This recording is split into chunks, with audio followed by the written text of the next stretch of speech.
Hello friends and welcome to Sleepy Classes in another lecture of your concept of the week for political science and international relations. अब आज का जो concept है is taken from a western political thought, जहां पे हम एक statement जो है उसका मतलब समझने की कोशिश करेंगे. Statement क्या है? Statement कहती है Plato's justice is architectonic in nature. Now what we will be doing is कि हम ये सिर्फ concept नहीं समझेंगे बल्कि we will be understanding it in a question answer framework. So what happens is you understand how to look at the structure of a question, how do you attempt it and एक fixed word limit के अंदर, right? क्योंकि एक आपकी word limit है, right? आपने maximum 250 word जो उसको एक्सीड नहीं करना है. किस तरह से ऐसी चीजों को जो है आप अंडरस्टैंड करके आसानी से पेपर पे लिख भी सकते हैं. ठीक है, तो ये जो है आज के लेक्चर में हम करेंगे. तो अब दोबारा देख ले स्टेटमेंट को. स्टेटमेंट क्या कह रही है? स्टेटमेंट कह रही है प्लेटो की जस्टिस है जो, राइट, प्लेटो का जो आइडिया ऑफ जस्टिस है वो क्या है? वो वेरी इंपॉर्टेंटली क्या वर्ड यूज किया इन्होंने वर्ड यूज किया है आर्किटेक्टोनिक है ना. अब क्या है, कई बार ना यूपीएससी के क्वेश्चंस के अंदर the vocabulary sometimes is very tough. Now you don't have to worry, break down the word. ठीक है, अब वर्ड को अगर हम तोड़ते हैं तो हमें क्या दिखता है कि इसके अंदर मेन वर्ड क्या है? आर्किटेक्ट. आर्किटेक्ट का तो मतलब आपको पता है आर्किटेक्ट कौन होते हैं? जो आपका घर डिजाइन करते हैं,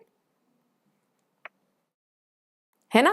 तो आर्किटेक्टोनिक क्या हुआ? मतलब इसका आइडिया ऑफ जस्टिस जो है आर्किटेक्ट जैसा है, right? It is architectonic in nature. Now how will you answer this statement?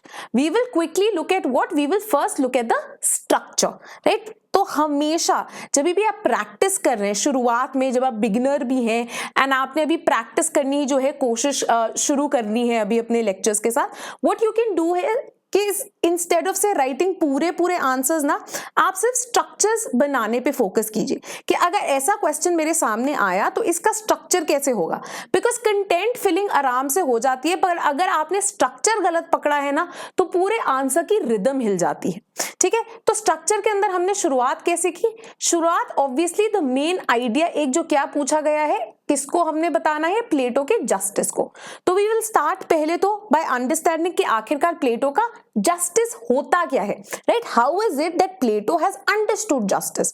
Because हमने पॉलिटिकल साइंस में बहुत बार हम एक चीज पढ़ते हैं जिसको हम बोलते हैं, जो पॉलिटिकल थ्योरी के अंदर पॉइंट आउट की गई है by this scholar called W.B. Gallie. He says that political science में there are numerous concepts जैसे कि justice हो गए, जिनको बुलाते हैं क्या? Essentially contested concepts. Essentially contested concepts का क्या मतलब है कि इनकी कोई एक fixed definition नहीं है, बल्कि different scholars ने, different schools ने इनको different तरह से define किया है. तो उसी तरह से अब किस तरह से justice has been understood by Plato? That is the first thing that you need to look at. Then you move on to that this understanding of justice by Plato, ये किस तरह से क्या है? ये architectonic किस तरह से है, ये आपको समझना है. That how does it work like or how does it function like an architect? That is something that you have to look at. And then end के अंदर जो आपका concluding para है, उसके अंदर आप किस चीज की बात करोगे? इसकी relevance की, right? Why is it important to look at justice as an architect? And then if there is say a couple of lines of criticism or critical evaluation that you want to add, you can add that, right? तो इस तरीके से जो है एक holistic answer आपका तैयार हो जाएगा, आपका एक proper answer जो है बन जाएगा. ठीक है, तो चलिए बढ़े अब हम देखने आंसर को. हमने स्ट्रक्चर अब डिस्कस कर लिया है, अब चलिए आंसर देखते हैं. अब हम आंसर के अंदर सबसे पहले आपने क्या देखना है? सबसे पहले आपने शुरुआत करनी है एक इंट्रोडक्शन से. Now you have to realise limited words हैं, right? You have how many words? You have 150 to 250 words. ठीक है, तो ये डॉक जो है 300 वर्ड्स का है. 300 वर्ड्स में लगा लीजिए कुछ तो प्रेपोजिशंस ही होंगे, तो कुल मिला के ये अराउंड 225 to 250 तक का जो है ये पहुंच जाता है इफेक्टिवली. तो एक बहुत ही इफेक्टिव आंसर है ये. ठीक है, अब हम शुरुआत कैसे करते हैं? हम शुरुआत करते हैं by looking at the very term of justice. ठीक है, कि जस्टिस क्या इंपॉर्टेंट था प्लेटो को. तो हम बात करते that whenever we look at the thought, the political thought of Plato, one of the most important concepts जो कि प्लेटो की थॉट में है वो क्या है, वो जस्टिस है. इनफैक्ट ये इतना ज्यादा इंपॉर्टेंट है that a scholar, so now what we have done, हम जब प्लेटो के पॉलिटिकल थॉट की भी बात कर रहे हैं, उसकी इंपॉर्टेंस, जस्टिस की importance in his thought, we are backing that with a scholars argument. What does the scholar say? So a scholar called Sabine कहते हैं that the theory of state in the Republic culminates, मतलब इसकी finishing, जो एक समाप्ति है, right, जो एक कंप्लीशन है, वो किसके थ्रू मिलती है? It is achieved by referring to the concept of justice. So the idea of state in Plato's political thought cannot be separated from his conception of justice. ठीक है, now we move towards that what is this conception of justice that is so important to Plato. ठीक है, तो हम उसकी तरफ बढ़ते हैं. अब इसमें हम देखते हैं कि प्लेटो क्या करते हैं, ये जुड़ा है किससे? थ्योरी ऑफ सोल से. अगर कुछ चीजें आपको ऐसी नहीं पता है, right, go back to Plato's हमारे पॉल साइंस प्लेलिस्ट में एंड देखो कि प्लेटो की थ्योरी ऑफ सोल क्या है. अब वो क्या कहते हैं? कहते हैं किसी भी अच्छी कम्युनिटी के अंदर ना हम कुछ वर्चूज की बात करते हैं, and depending on an individual's soul, different individuals के अंदर ये डिफरेंट वर्चूज जो है वो अवेलेबल होते हैं. ठीक है, अब कौन से हैं ये वर्चूज? ये वर्चूज 4 हैं. इनको ये बोलते हैं, ग्रीक सोसाइटी के अंदर 4 कार्डिनल सबसे इंपॉर्टेंट वर्चूज की बात होती है. ठीक है, कुछ ऐसे लोग हैं जो कि नॉर्मल आपकी वर्कर वैरायटी हैं, उनके अंदर क्या है? उनके अंदर हम बात करते हैं टेम्परेंस या सेल्फ कंट्रोल की. Then there are certain people जो कि सोल्जर्स टाइप है, राइट, जिनकी बहुत स्ट्रॉन्ग कन्विक्शन होती है, who have it in them to fight against injustice. ये कौन है? ये करेजियस हैं. एंड देन लास्टली ऐसे लोग जिनके अंदर रीजन या विजडम की जो है एक्सीलेंस वो अवेलेबल है, जो कि आपके गार्डियंस होते हैं, राइट. तो आपके ये हो गए 3 जो है नॉर्मल आपके एक्सीलेंसेस या वर्चूज, और इन सब के ऊपर टाई करता हुआ इनको together is the 4th cardinal virtue which comes in the form of justice. ठीक है, तो प्लेटो का जो प्राइवेट डोमेन या इंडिविजुअल डोमेन में जस्टिस है वो क्या है? वो हम कहते हैं to perform the nature ordained duty. So if I feel that I am a person जिसके अंदर करेज बहुत ज्यादा है, तो what should I do? I should belong to the auxiliary class. If I am someone जिसके अंदर temperance या self control ज्यादा है, तो I should belong to the working class. If I am someone जिसके अंदर रीजन बहुत ज्यादा है, then I should belong to the आपका गार्डियन क्लास. तो इस तरह से every excellence class wise distribute हो जाएगी फिर पूरे स्टेट में, बिकॉज हर इंडिविजुअल उस क्लास का हिस्सा बनेगा जिस क्लास के काम के लिए उनकी सोल सूटेड है, right. So therefore every class and every class का हर individual will do their duty, and very importantly they will realise not to interfere with others activities. Why? Because there will be an awareness कि जैसे मुझ में करेज ज्यादा है, ठीक है, तो इस दूसरे इंसान में रीजन ज्यादा है. तो if I can do a job of से protecting the country well, this other person is better at performing this task of governing the country well, right? And that is why Plato की एक बहुत famous statement आ जाती है that the state is individual writ large, right? तो इस तरह से हम एक introduce कर लेते हैं this very idea of Plato's justice.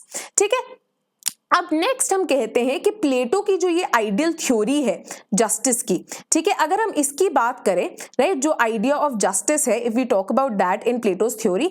अब हमने क्या बोला था? स्टार्टिंग स्टेटमेंट क्या थी कि ये आर्किटेक्टोनिक है ना. अभी आर्किटेक्टोनिक कैसे है ये देख लेते हैं हम फटाफट. ये आर्किटेक्टोनिक क्यों बुलाते हैं जस्टिस को? क्योंकि ये कहते हैं कि जस्टिस एक आर्किटेक्ट जैसा काम करता है. अब ये आर्किटेक्ट जैसा काम कैसे कर रहा है? ठीक है, आर्किटेक्ट जैसा काम क्यों कर रहा है? माइकल फॉस्टर इसको एक एग्जाम्पल की तरह समझाते हैं. Michael Foster is a scholar who is read and has talked about Plato. अब उसको कैसे समझाते हैं? ये कहते हैं इमेजिन करो आपका घर बन रहा है, right, a house is being built. अब हाउस बनाने के अंदर we get a top notch carpenter, बहुत बढ़िया कारपेंटर हम लाते हैं, इतने आलीशान दरवाजे बनाते हैं, ओहो हो, कि मतलब मुगल्स को एकदम शर्म आ जाए. Beautiful doors, beautiful windows, all of that is made. ठीक है, and then you have very good plumbers also, right. अब क्या होता है, कहते हैं आपके बहुत सुंदर डोर बन गए, but is the only important bit in a house the doors? क्या आप सिर्फ सुंदर डोर बना के इनफ हो जाएगा? What if you also have to look at कि आपकी हाउस की फाउंडेशन कैसी है, राइट। कल को अर्थक्वेक आया तो क्या आपके सिर्फ दरवाजे खड़े रहेंगे, बाकी पूरा घर ढह गया, है ना? तो ये बोलते हैं कि हर इंसान, राइट, जैसे कि हर हाउस के अंदर for example every person, the carpenter has to make good doors, the plumber has to put good fittings, जो आपके सीमेंट का काम करने आ रहे हैं वो दीवारें अच्छी बनाएं, राइट। हर चीज जो है उसकी देखभाल करने की जरूरत होती है। और ये ओवरऑल प्लानिंग एंड डिजाइनिंग यानी कि जो ओवर आर्चिंग रोल है वो कौन निभाता है? वो निभाता है एक आर्किटेक्ट, है ना। तभी हम बोलते हैं ना, कोई भी घर बनाने से पहले, इसकी डिजाइनिंग शुरू करने से पहले आपको आर्किटेक्ट से प्लान अप्रूव करवाना पड़ता है, right. And this requires a lot of finish, this requires a lot of expertise also, right, to make sure that every feature is in harmony with one another, right। तो आप imagine करो carpenter ने बहुत अच्छा door बनाया, right, but उसने ये मापा ही नहीं कि बिल्डिंग की जो डोरवे है उसकी डायमेंशंस कितनी थी, ठीक है। तो डोरवे हमारा 6 फुट का था, उसने 10 फुट का दरवाजा खड़ा कर दिया। तो even if it's a beautiful door, is it of any use? No, because it's not performing the task that it was meant to perform, right? So ये जो स्किल है ये किसके पास होती है? आर्किटेक्ट के पास। Why?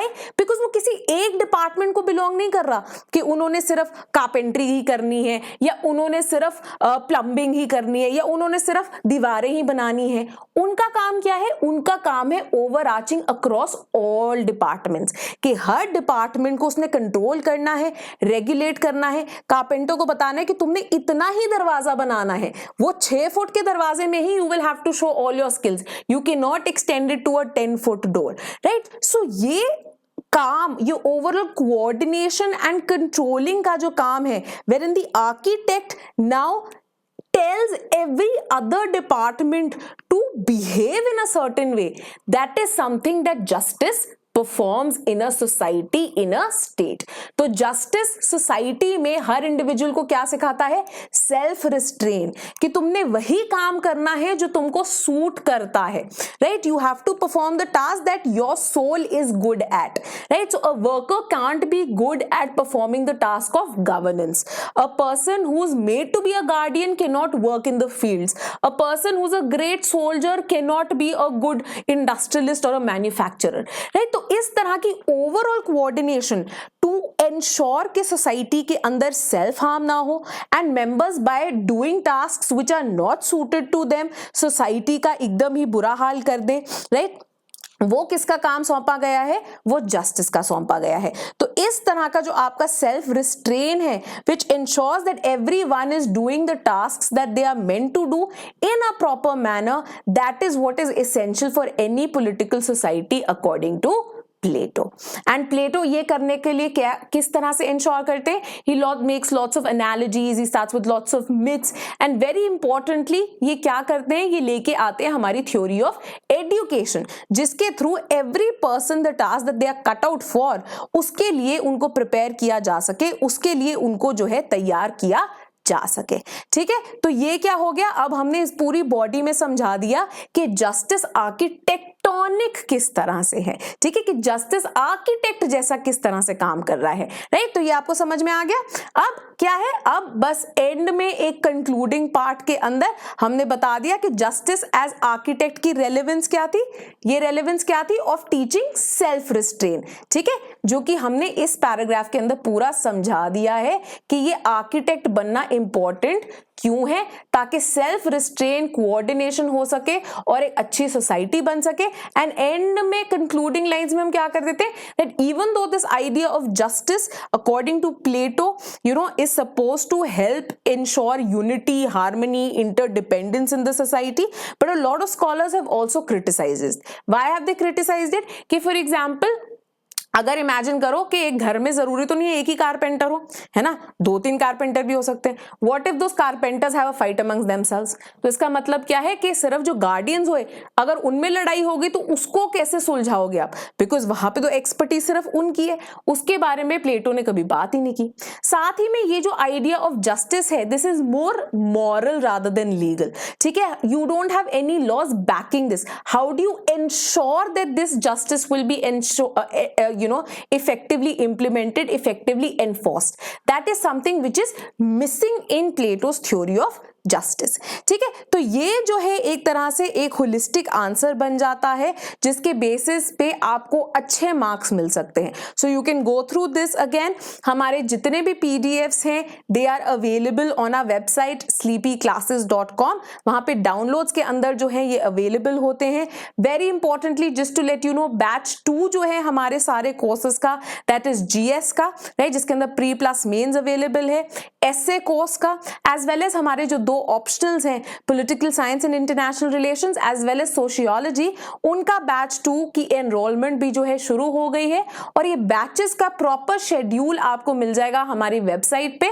तो वेबसाइट पे जाके जो है आप schedule, details regarding the course सब कुछ देख सकते हैं, या फिर वहां पे दिए गए टोल फ्री नंबर पे भी जो है कॉल कर सकते हैं. Right, so this was all for today's lecture. Thank you and please do keep watching sleepy classes. Subscribe कीजिए, बेल आइकन दबाइए एंड साथ ही में अपने और फ्रेंड्स एंड स्टूडेंट्स को भी बताइए कि स्लीपी क्लासेस का एडवांटेज वो भी उठा सकें.